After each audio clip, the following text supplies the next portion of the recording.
Oh hey! Didn't see you there.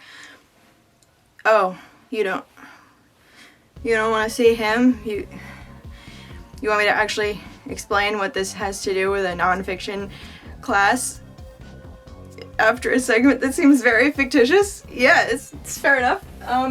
Sure. Well, it all goes back to the history of cryptozoology. Now, the history of cryptozoology is as long as it is complicated, and I don't really want to mislead you into thinking that I'm going to do anything but just simply scratch the surface here. But it is fascinating to me, as it is fascinating to many. Humans have always had our ways of personifying the mysterious, giving a face to the faceless and a name to the nameless. That step between what you know and, well, you never know, is where cryptozoology is trapped. It is the study of, and an attempt to prove the existence of, cryptids and creatures from folklore and myth.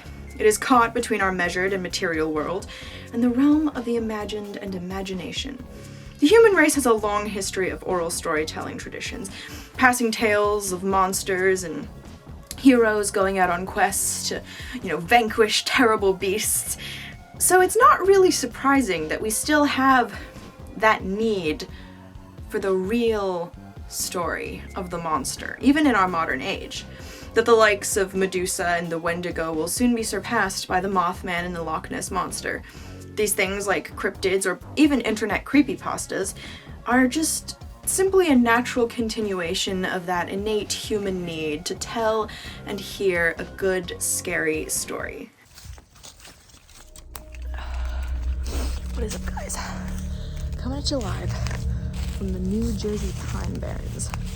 And today, we are looking for the Jersey Devil. Now, it's very thick forest.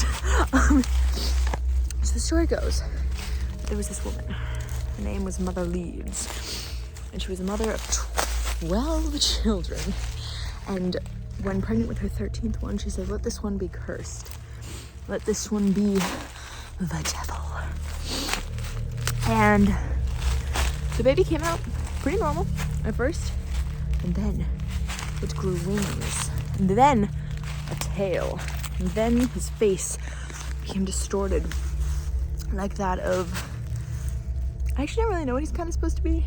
Kind of like an antelope looking moose with wings. But anyway, on the 13th day, his transformation was complete. He flew up the chimney, never to see dear Mother Leeds ever again. No, actually, there have been supposed sightings of this Jersey Devil in the woods around the New Jersey Pine Barrens as recently as 2024.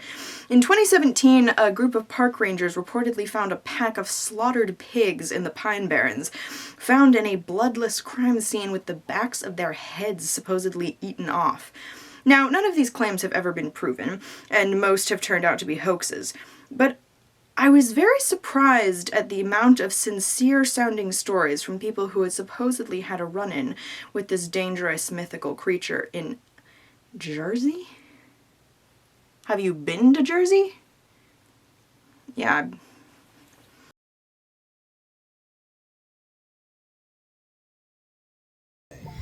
Back from Jersey and now in Gloucester, Massachusetts, and ready to talk about everyone's favorite Loch Ness Monster wannabe, the Gloucester sea serpent. The Gloucester sea serpent had its first big sighting in 1817 and then again in 1819. Over the years, there have been many studies and many monster hunts in an attempt to capture this great sea beast. Naturalist Constantine Rafinesque gave it his full attention and believed with others that it was, and I quote, evidently a real sea snake.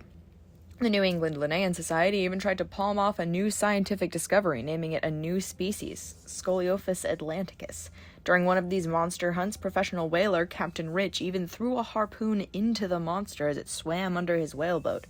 But allegedly the iron pulled out after 50 yards. One thing was for certain, cryptid or not, there was definitely something in the water at Cape Ann.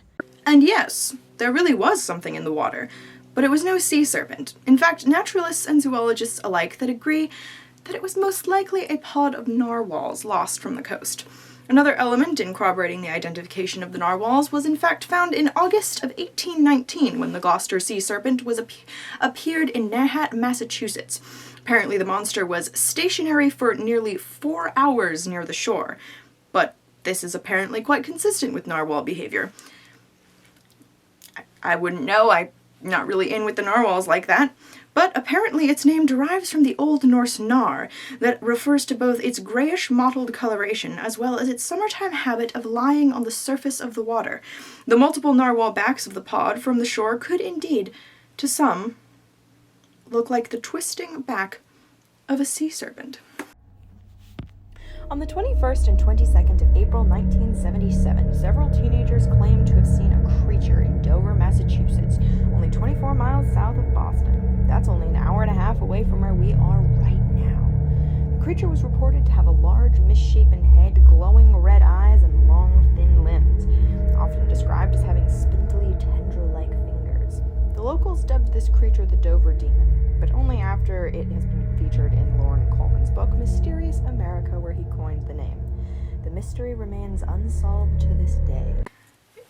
Yeah, this one's just kind of...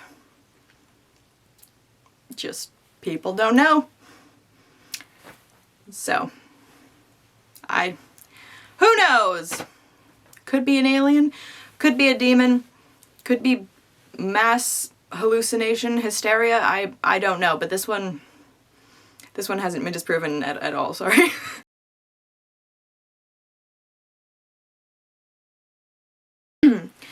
Now, the debate of whether or not cryptozoology is an actual branch of zoology or just a bunch of nutcase pseudoscience is an argument as old as zoology itself. Now, to understand this debate fully, one must first understand that cryptozoology was not as fantastical as it is today, mostly given the fact that we just didn't really know as much as we do today. But it has surprisingly sound scientific origins. The definition for cryptozoology reads as the study of the unknown, legendary, or extinct animals whose existence or survival to the present day is disputed or undisputed. Now, several animals on this list that when it was first proposed included, but was not limited to, the humble platypus. And he's real. He's in Australia. You can go visit him. I'll wait. You can do that now. This class is pretty long. I think you'll be fine. Now, as many people have put it, cryptozoology is less people running around with pitchforks and cameras chasing after vampires and werewolves, but rather one where scientists analyze both biological data and its adjacent folklore to understand the phenomena of our world. It's important to know our history, whether it's personal, cultural, or the history of the world. But that definition can sometimes sound a little too forgiving.